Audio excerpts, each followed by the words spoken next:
नमस्कार, DRE news में आपका स्वागत है। महत्वपूर्ण जानकारी और सभी काम की खबर हिंदी में देखने के लिए अभी डीआरई न्यूज सब्सक्राइब करें। देश की पहली कोरोना वैक्सीन तैयार, अगले महीने से इंसानों पर परीक्षण को मिली मंजूरी।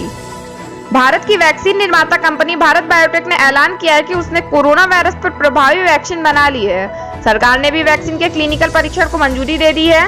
हैदराबाद IANS भारत की अग्रणी वैक्सीन निर्माता भारत बायोटेक ने ऐलान किया है कि उसने कोरोना वायरस पर प्रभावी वैक्सीन कोवैक्सीन बना ली है। इसके साथ ही कोरोना पर प्रभावी देश की पहली वैक्सीन के लिए मानव परीक्षण के पहले और दूसरे चरण की मंजूरी भी दे दी गई है। भारत बायोटेक ने अपने आधिकारिक बयान में कहा कि उसने भारतीय चिकित्सा अनुसंधान परिषद यानी ICMR और राष्ट्रीय विषाणु विज्ञान संस्थान NIV के साथ मिलकर इसे तैयार किया है। टिकटॉक समेत चीन के 59 ऐप पर लगा बैन, जल्द ही चीन से आयात पर भी लगेगी लगाम। भारत चीन तनाव के बीच सरकार ने टिकटॉक समेत 59 मोबाइल ऐप पर प्रतिबंध लगा दिया है। इस सूची में टिकटॉक और UC ब्राउजर भी जैसे ऐप शामिल हैं। राजीव कुमार नई दिल्ली, लद्दाख में चीन के साथ जारी तनातनी के बीच सरकार ने चीन के खिलाफ आर्थिक कार्रवाई शुरू कर दी। सोमवार को IT एवं इलेक्ट्रॉनिक्स मंत्रालय ने भारत में प्रचलित चीन के 59 ऐप पर प्रतिबंध लगा दिया। इनमें TikTok, hello, WeChat, UC news जैसे प्रमुख ऐप भी शामिल हैं।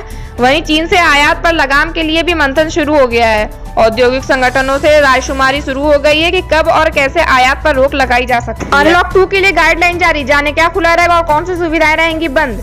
सरकार ने अनलॉक 2 के लिए दिशा निर्देश जारी कर दिए हैं। जाने 1 से 31 जुलाई तक लागू रहने वाले अनलॉक 2 के दौरान क्या खुला रहेगा और कौन सी सुविधाएं बंद रहेंगी। नई दिल्ली एजेंसियां सरकार ने अनलॉक 2 के लिए गाइडलाइन कर दी है। सरकार की ओर से जारी दिशा निर्देशों के मुताबिक अनलॉक 2 की अवधि 31 जुलाई तक रहेगी। देश में तेजी से बढ़ते कोरोना वायरस संक्रमण के मामलों को देखते हुए सरकार ने सार्वजनिक जगहों, कार्यस्थलों और परिवहन के दौरान मास्क पहनना अनिवार्य कर दिया है। आइए जानते हैं इस गाइडलाइन के मुताबिक आगामी 31 जुलाई तक क्या बंद रहेगा और कौन कौन सी सुविधाएं खुली रहेंगी। स्कूल कॉलेज रहेंगे बंद। जारी गाइडलाइन के मुताबिक 31 जुलाई तक स्कूल कॉलेज और कोचिंग इंस्टीट्यूट बंद रहेंगे।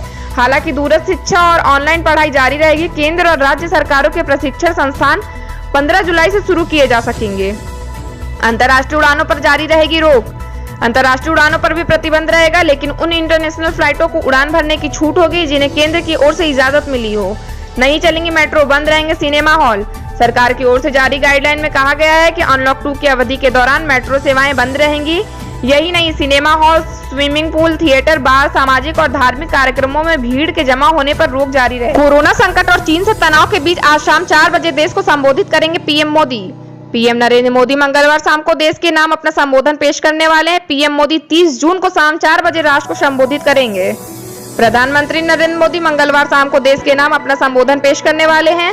PM मोदी 30 जून को शाम 4 बजे राष्ट्र को संबोधित करेंगे। बता दें कि देश भर में एक तरफ जहां कोरोना वायरस के आंकड़े तेजी से बढ़ते जा रहे हैं, तो वहीं दूसरी तरफ गलवाना घाटी में हुई हिंसक झड़प के बाद चीन के साथ तनाव बरकरार है। ऐसे में PM मोदी का मंगलवार को राष्ट्र के नाम संबोधन काफी अहम माना जा रहा है। इससे पहले प्रधानमंत्री नरेंद्र मोदी ने रविवार को मन की बात कार्यक्रम के जरिए देशवासियों को संबोधित करते हुए कोरोना से लेकर तूफान, टिड्डी हमले और लद्दाख में शहीद हुए जवानों का जिक्र किया था। PM मोदी ने कहा था कि सैकड़ों आक्रांताओं ने देश भर पर हमला किया, लेकिन भारत इससे भव्य होकर सामने आया। वहीं चीन का नाम लिए बगैर PM मोदी ने कहा था कि लद्दाख में भारत की तरफ आंख उठाकर देखने वालों को करारा जवाब मिला है। मन की बात में PM मोदी ने कहा था कि कोरोना के संकट काल में देश लॉकडाउन से बाहर निकल आया है। अब हम अनलॉक के दौर में हैं। अनलॉक के इस वक्त में 2 बातों पर ध्यान देने की जरूरत है, कोरोना को हराना है और अर्थव्यवस्था को मजबूत बनाना एवं ताकत देना है। अब पॉलिटिकल मास्क से चुनाव प्रचार करेंगी पार्टियां, बीजेपी ने कर दी शुरुआत। बिहार में चुनाव प्रचार के लिए पॉलिटिकल मास्क आ गए हैं। पार्टियां इनके लिए बड़े पैमाने पर ऑर्डर दे रही हैं। बीजेपी ने तो इससे प्रचार भी शुरू कर दिया है।